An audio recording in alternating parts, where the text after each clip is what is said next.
Hello दोस्तों, कैसे हो? आपका स्वागत है त्रिपान स्टडी सेंटर में। आज जो हम करने जा रहे हैं क्लास 12 एनआईएस बोर्ड का जो है हिस्ट्री का चैप्टर नंबर 6। इसमें आज हम करेंगे पोस्ट मौर्यन डेवलपमेंट्स, यानी जो है मौर्योत्तर काल की क्या विशेषता थी और इस समय कौन कौन से वंशों ने जो है अपना प्रभुता जो है भारत पे स्थापित किया था। तो इसके विषय में हम विस्तार पूर्वक जानेंगे। ये टॉपिक कई मानने में हर एक क्लास के बच्चों के लिए इंपॉर्टेंट रहेगा, चाहे वो सीबीएसई से पढ़ते हो, चाहे एनआईएस बोर्ड से पढ़ते हो, चाहे यूपी बिहार बोर्ड के बच्चे हो, किसी भी बोर्ड के बच्चे हो, चाहे वो यूपीएससी एग्जाम की तैयारी कर रहे हो। अगर उनके सिलेबस में मौर्योत्तर काल के विषय में है तो इसका मतलब ये टॉपिक उनके लिए अत्यंत महत्वपूर्ण साबित होने वाला है।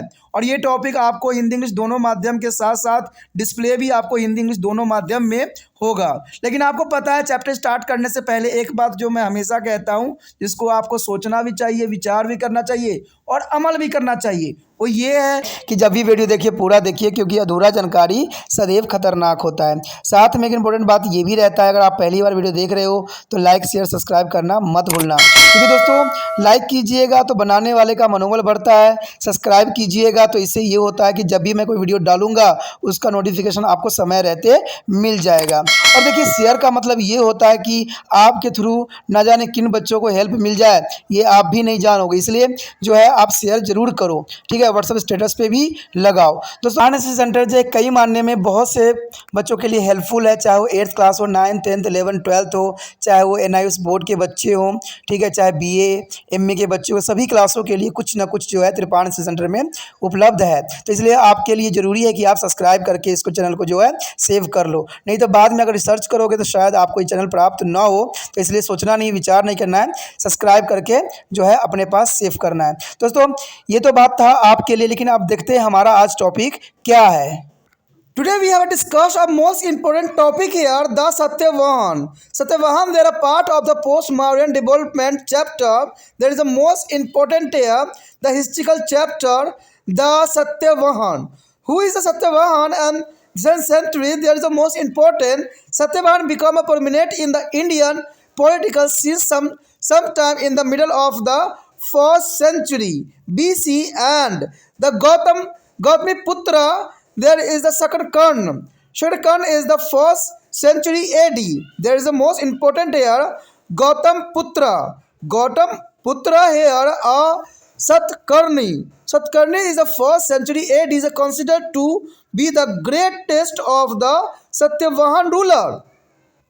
He is created with the extension of Satyavahan dominance of the reflectings of Nahapana and the Shaka ruler of Western India. His kingdom is said to be have a extent from the river Krishna in the south to the river Godavari in the north. The Satyavahans had there is a capital of Parthipan is a model of Pathan. There is a Patrisam is the modern Pathan was the Aurangabad is a Maharashtra.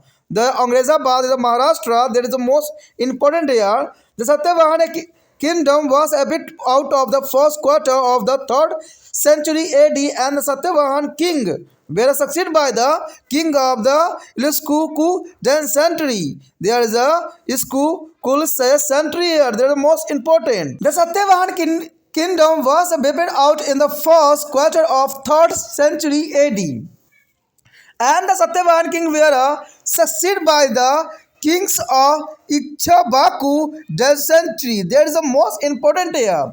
The Satyavahan is the politics and administration. That is the most important.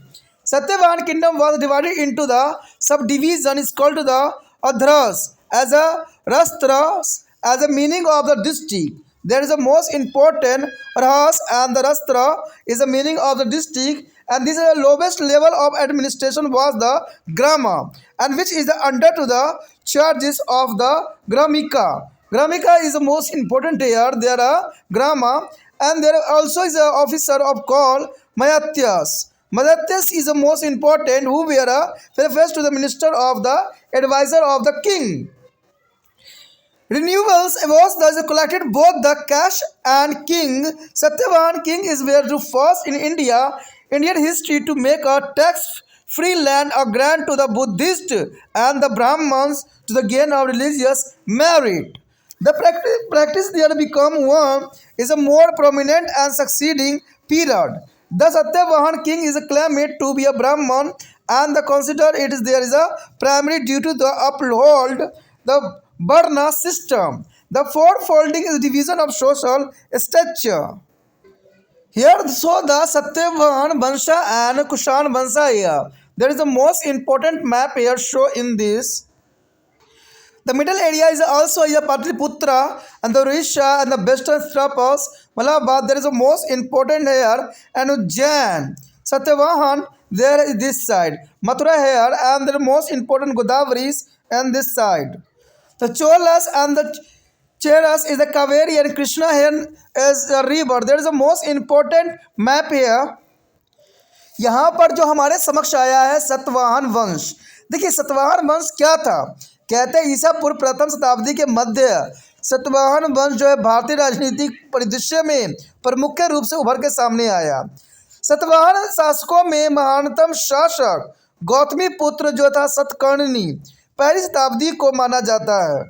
यानी देखा जाए तो सतवाहन शासकों में जो महानतम शासक हुआ वो गौतमी पुत्र था जिसका सतकर्णी था, पहली शताब्दी को माना जाता है। और सबसे पश्चिम भारत के शासक जो है नहपन को पराजित कर जो है सतवाहन साम्राज्य के विस्तार का श्रेय जाता है।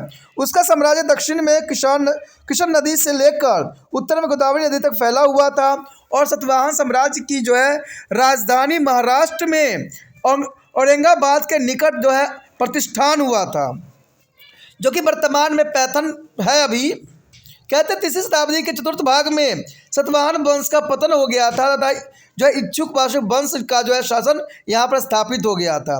यानी देखा जाए तो तीसरी शताब्दी के चतुर्थ भाग में जो था सतवाहन वंश का पतन हो गया और यहाँ पर इच्छाबाकु वंश का शासन स्थापित हो गया था। कहते हैं सतवाहन का जो था राज्य व्यवस्था और प्रशासन किस प्रकार थी।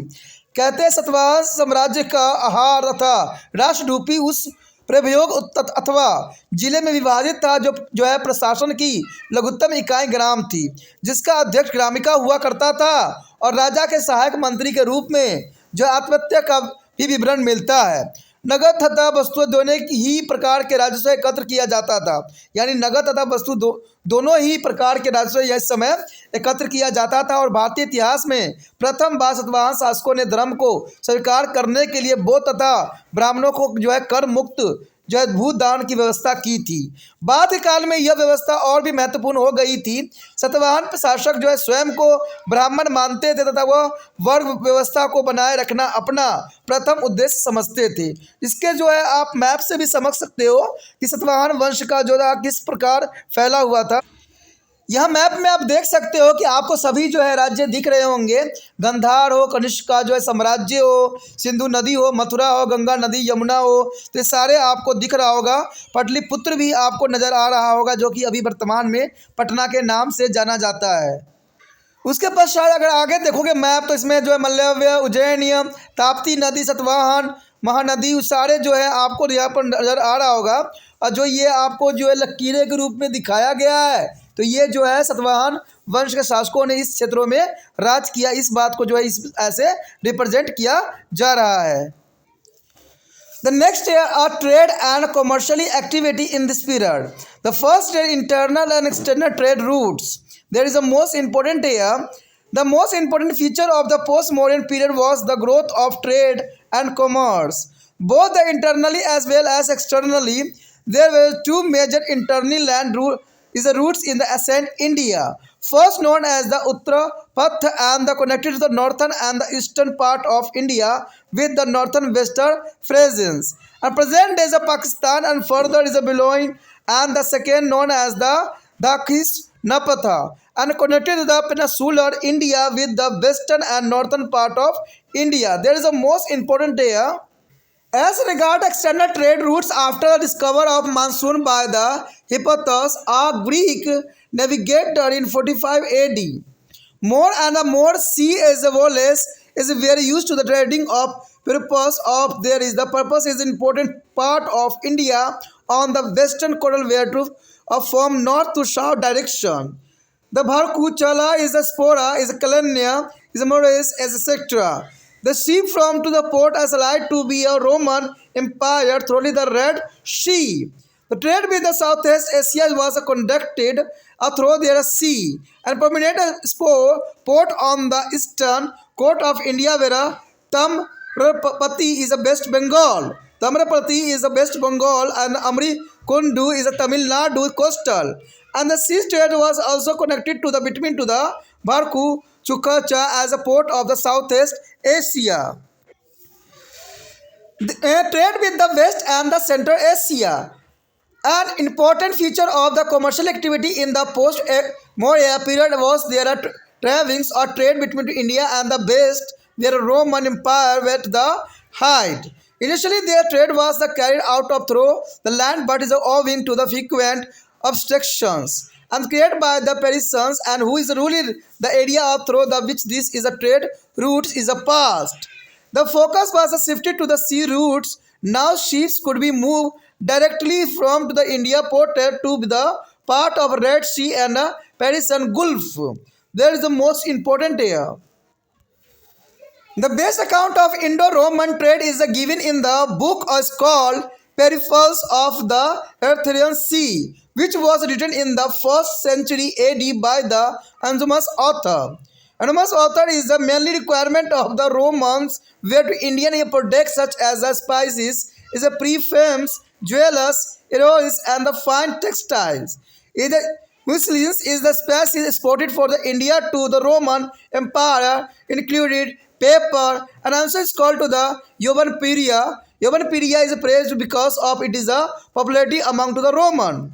That is the most important, and their spicy trade with the Roman Empire was largely is based on the South India. Roman also imported to several is the precious of the semi-precious stone like a diamond, carnelians, and terrosis as a gate and spurs, etc. Besides the purest is the indigo and the sandalwood and the steel, etc. are important. Against the import of Roman exported to gold and the silver to India, it is approved by there is a large number of Roman coin of the 1st century AD and found in the subcontinent. There is an indicate on the train of the gold from to the Roman Empire to brought to India. Other important item export from the Roman Empire include to vines, which is indicated by the vines, amphros, and the spear of the Romans were found to significance numbers as the Arik Kamandu in their South India. And besides their western trade, also both tin, lead, and corals as a flap girls. There is the most important. And next year, the craft and industries. The craft production state going to the period with the terminals is the impurities as a trade and commerce. Both internal and foreigners were depended to a great extent on the craft activities that is text called to the Milidopono. As a mention of 75 occupation of which the 60 were associated with the craft.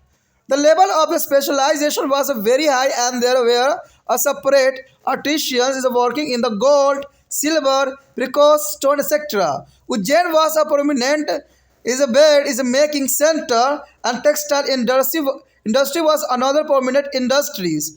Mathura and the Bengal, East Bengal, where is the famous for a variety of cotton and silk textile. The discovery of the some dyeings worked at a some sites in the South India indicate that a dyeing was the dyeing scrapped in the area during this period. The attrition is the period or touched new height of the prosperity. There is a numerous inscription which refer to the donations is made by attrition to the monasteries. The next year are guilds. The communities of the merchant were organized to the group known as the ceremony or guilds under their head is called Serasti. Another types of the mercantile is a growth is a group was is called Shartha, which is the significance is a mobile or caravan trading to cooperation of inter-regional trade. The leader of the such as the guild was called Satyava. Satyava is like a merchant. Almost all craft vacation were also is organized into the guilds. Each number of the head man is called Jastha. and this is include to the weavers, corn dealers, and bamboo workers, is oil manufacturers and exporter, etc. The guildsware is basically a association of their merchant and the craftsman, and following same profession are the dealing in the some community. There is neglect, there is a head and formal, there is open rules regarding to the prices and quality sector to be regulate of their business on the basis of the material goodwills, and they also serve as a bank and they receive the deposit from to the public on a fixed rate of interest. हमारा जो यहाँ पर अगला topic आया है अत्यंत महत्वपूर्ण है, व्यापारिक तथा व्यावसायिक गतिविधियाँ। देखिए व्यापारिक तथा जो व्यावसायिक गतिविधियाँ किस प्रकार की थी ये जानना बहुत ज़रूरी होगा, और ये जो हमारा टॉपिक है ये प्रकाश डालेगा कि उस समय जो मध्योत्तर युग के अंतराल के बाद किस प्रकार के व्यापारिक और व्यावसायिक गतिविधियाँ हुआ करती थी। तो ये जानना हमारे लिए अत्यंत रोचक और समझ के लिए भी जरूरी रहेगा। कहते हैं आंतरिक तथा बाहरी मार्ग। सबसे पहली बात तो यही आता है, आंतरिक तथा बाहरी मार्ग क्या थे। मध्योत्तर युग की सबसे महत्वपूर्ण विशेषता आंतरिक तथा बाहरी व्यवसाय व्यापार के क्षेत्र में प्रगति रही। प्राचीन भारत को दो प्रमुख आंतरिक मार्ग माने जाते थे। पहला जो था उत्तर पथ, जो कि भारत के उत्तरी और पूर्वी हिस्सों को जो उत्तर पश्चिमी सीमाओं में जोड़ता था, अथवा दूसरा वर्तमान पाकिस्तान था, उसे आगे का क्षेत्र द्वितीय दक्षिण पथ, जो भारतीय प्रायद्वीपीय को पश्चिम तथा उत्तरी हिस्सों से जोड़ता था। तो ये काफ़ी दोनों मार्ग थे अत्यंत महत्वपूर्ण थे व्यापारी तथा व्यवसायिक गतिविधियों के अंतर्गत। उत्तर तथा दक्षिण भारत को जोड़ने वाला प्रमुख मार्ग दक्षिण पथ था, और यह इलाहाबाद के निकट कौशाम्बी से आरंभ होता था तथा आधुनिक उज्जैन तत्कालीन जो उज्जैनियों से होता हुआ पश्चिमी तट के महत्वपूर्ण बंदरगाह जो है भाकुष्य तथा भाचौर तक पहुंचा था, और दक्षिणी पथ के आगे चल जो जाकर ये प्रतिष्ठान वर्तमान पैठान तक तथा जो कि सातवाहन साम्राज्य की राजधानी थी वहां तक पहुंच गया था। बाहरी व्यापार मार्ग की बात करें तो हम पाएंगे कि 45 ईस्वी में एक यूनानी समुद्री यात्री हिप्पोटस द्वारा मानसून की खोज के पश्चात व्यापारिक उद्देश्य के लिए ज़्यादा से ज़्यादा समुद्री यात्रा आरंभ हो गया था। भारत के पश्चिमी तट जो उत्तर के पश्चिमी जो है मुखी के प्रमुख के बंदरगाह थे, जो है भारूकश जो है सोपारा और कल्याण जो है मुजेरियस इत्यादि थे। इस बंदरगाहों से जो है मलक वाहक जहाज लाल सागर द्वारा रोम साम्राज्य में जाया किया करते थे। कहते दक्षिणी पूर्वी एशिया के साथ व्यापार समुद्री मार्ग से ही होता था, और भारत के पूर्वी तट पर स्थित प्रमुख बंदरगाह थे ताम्रलिप्त और पश्चिमी बंगाल अरिकेमुंडू तमिलनाडु समुद्री तट दक्षिण पूर्वी एशिया के बंदरगाहों तथा भारूकश के मध्य भी समुद्री मार्ग से व्यापार होता था। तो ये बहुत काफ़ी ज़रूरी भी था, क्योंकि इससे ही जो है उस समय समुद्री मार्ग का अपना एक महत्वपूर्ण स्थान हुआ करता था। उसके पश्चात है पश्चिम तथा मध्य एशिया के साथ व्यापार किस प्रकार हुआ था जब मौर्य कालीन खत्म हो गया था, यानी मौर्य का साम्राज्य खत्म हो गया था, तो उसे हम मौर्योत्तर कालीन सभ्यता भी कह सकते हैं। यानी उसके पश्चात कैसे विकास हुआ, तो उस समय एशिया के साथ कैसा व्यापार संबंध स्थापित था। कहते मौर्योत्तर कालीन व्यावसायिक जो है गतिविधियों के महत्वपूर्ण विशेषता भारत और पश्चिम के साथ होने वाले व्यापार था। जब रोमन साम्राज्य अपने चरम पर था तो आरंभ में व्यापार भूमि के मध्य से होता था, किंतु इस मार्गों के रास्ते पर शासन करने वाले पर्शियों द्वारा उत्पन्न अवरोध के पश्चात समुद्री मार्ग पर स्थानांतरित हो गया था। अब जो है मालवाहक पोत भारतीय तटों से सीधे लाल सागर तथा फारस की खाड़ी होते हुए जाया करता था, जो कि काफ़ी इंपॉर्टेंट यहाँ बात आता है। कहते प्रथम ईस्वी में एक अज्ञात लेखक द्वारा लिखी गई पुस्तक फेरिस्पस ऑफ द एथेरियन सी में भारत रोम व्यापार का जो है सर्वश्रेष्ठ जो है विवरण प्राप्त होता है। रोमन बादशाह द्वारा जो है वंचित भारतीय उत्पाद से मसाले, इत्र, रत्न, हाथी दांत तथा प्रशुद्ध वस्त्र जैसे मलमल, भारत के रोम साम्राज्य के निर्यात होने वाले मसालों में काली मिर्च भी शामिल थी, जिसे हम यौवन प्रिय के नाम से भी जाना जाता था। देखा जाए तो यहाँ पर जो है यौवन प्रिय इसका नाम इसलिए पड़ा काली मिर्च को, क्योंकि ये रोम वासियों के मध्य काफ़ी लोकप्रिय हो गया था, और लोकप्रिय होने के कारण काली मिर्च को जो था यौवन प्रिय के नाम से विख्यात हुआ, जो कि काफ़ी इंपॉर्टेंट बात था। अगर रोम साम्राज्य के साथ भारतीय मसाले का व्यापार मुख्यतः दक्षिण भारत के संचालित होता था, और रोमवासी कई बहुमूल्य तथा आंशिक कम दुर्लभ रत्नों का भी आयात किया करते थे, यथा हीरो और फिरोजा, नीलम व मोद इत्यादि था। मोती, नील, चंदन की लकड़ी, इस्पात आदि बहुत ही महत्वपूर्ण जो थे आयात किया जाया करते थे उस समय। इन आयातों के बदले में जो है रोमवासी भारत के स्वर्ण तथा चांदी का निर्मित करते थे। यानी इन आयातों के बदले में रोमवासी भारत को स्वर्ण तथा चांदी के निर्यात करते थे और इस तथ्य का प्रमाण हमें प्रथम सदी में महाद्वीप में प्रचलित रोम सिक्कों से भी मिलता है। इसे रोम साम्राज्य का भारत के साथ सोने के अत्यधिक निर्यात का संकेत भी मिलता है। और रोम द्वारा निर्यात होने वाली महत्वपूर्ण वस्तु थी वाइन्स, अंगूर की शराब। यानी वाइन यानी अंगूर की शराब बहुत काफ़ी फेमस थी, जिसका प्रमाण हमें दक्षिण भारत में जो है अरिकोंडू में व्यापक मात्रा में पाए गए अंगूर की शराब के पात्रों तथा रोम जो है लिपि के कतरानों से मिलता है। अन्य न्यायाधीश वस्तुओं में टीन, शीशा, मूंगा तथा दासी लड़कियां भी हुआ करती थी। यानी लड़कियों का भी इस समय जो था व्यापार हुआ करता था, जो कि बहुत बड़ी विडंबना थी। उसके पश्चात हमारे समक्ष है हस्तशिल्प तथा उद्योग। इस काल में हस्तशिल्प का जो उत्पादन जो है साधारण गति से हुआ, क्योंकि आंतरिक तथा विदेशी दोनों ही प्रकार के व्यवसाय तथा व्यापार बहुत हद तक हस्तशिल्प अधिक जो है गतिविधियों पर ही आधारित थे। मिली 15 नामक ग्रंथ में यानी मिली 15 नामक ग्रंथ में जो है 750 व्यवसायों का उल्लेख हमें मिलता है, जिनमें से जो है 60 हस्तशिल्प पर आधारित थे। कुशलता का स्तर बहुत ही ऊंचा था तथा सोने चांदी के बहुमूल्य रत्नों के कारीगर भिन्न भिन्न थे। उज्जैन माला उत्पादन का प्रमुख केंद्र था। यानी उज्जैन माला के उत्पादन का प्रमुख केंद्र था और वस्त्र उद्योग अन्य प्रमुख उद्योग था। सूती तथा रेशमी वस्त्रों के प्रकारों के लिए मथुरा जो वर्ग पूर्वी बंगाल प्रसिद्धि में एक था। दक्षिण भारत के मुख्य स्थानों पर प्राप्त रंगों के टुकड़ियों से यह संकेत मिलता है कि इस काल में उस क्षेत्र में रंगाई का एक जो है विकसित हस्तशिल्प उद्योग था और इस काल में शिल्पियों को संबंधता को नई ऊंचाई को छुआ। और बहुत से प्राप्त अभिलेखों से यह भी हमें संकेत मिलता है कि शिल्पियों ने धार्मिक मठों को भी अनुदान उस समय दिया करते थे। उसके पश्चात हमारे समक्ष कारीगरों के संघ श्रेणी। यानी व्यवसायिक का समुदाय एक समूह के रूप में संगठित था, जिसे श्रेणी कहा जाता था तथा इसे श्रेष्ठ जिसका अध्यक्ष होता था। यानी श्रेणी का अध्यक्ष कौन होता था? श्रेष्ठ होता था, जिसका अध्यक्ष होता था। अन्य प्रकार के व्यवसायिक समूह शार्थ कहलाता था, जो अन्य क्षेत्रीय व्यवसाय के घुमंतरू तथा कड़वा प्रकार के व्यवसायों को परिभाषित करता था।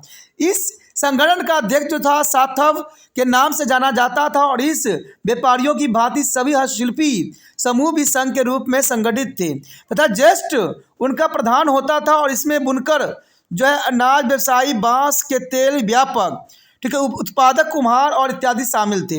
ये काफ़ी इंपॉर्टेंट बात था यहाँ पर। मुख्य रूप से ये संघ उन व्यापारियों तथा शिल्पियों का संगठन था जो या तो एक ही व्यवसाय में थे या एक ही प्रकार के वस्तुओं का व्यापार किया करते थे। वो अपने जो है प्रमुख का चुनाव स्वयं ही किया करते थे तथा इसके पारंपरिक सद्भाव के आधार पर अपने व्यवसाय को नियंत्रण करने के लिए मूल्य तथा गुणवत्ता से संबंधित नियमों का जो है निर्माण करते थे। वो बैंकों की तरह भी कार्य करते तथा एक निश्चित जो है ब्याज दर पर जनता से जो है अमानती रकम प्राप्त किया करते थे, जो कि काफ़ी यहाँ पर इम्पोर्टेंट था। इसी के साथ जो है दोस्तों हमारा टॉपिक आज खत्म हो रहा है। ठीक है, अगर आपको अच्छा लगा तो लाइक शेयर सब्सक्राइब जरूर कीजिए। अगर पहली बार अगर आप वीडियो देख रहे हो, पहली बार मेरे चैनल पे आए हो, तो सब्सक्राइब करना आपका फ़र्ज़ बन जाता है। सब्सक्राइब करने से ये होगा कि जो भी मैं आप क्लास के रिगार्डिंग कोई भी वीडियो डालूंगा उसका नोटिफिकेशन जो है समय समय पर आपको प्राप्त होता रहेगा। अगर सब्सक्राइब नहीं कीजिएगा, अगर आप दोबारा से तिरपान सेंटर पर आने की कोशिश कीजिएगा तो वहाँ पर आप तिरपान लिखिएगा तो जो है वो तिरपस कर देगा।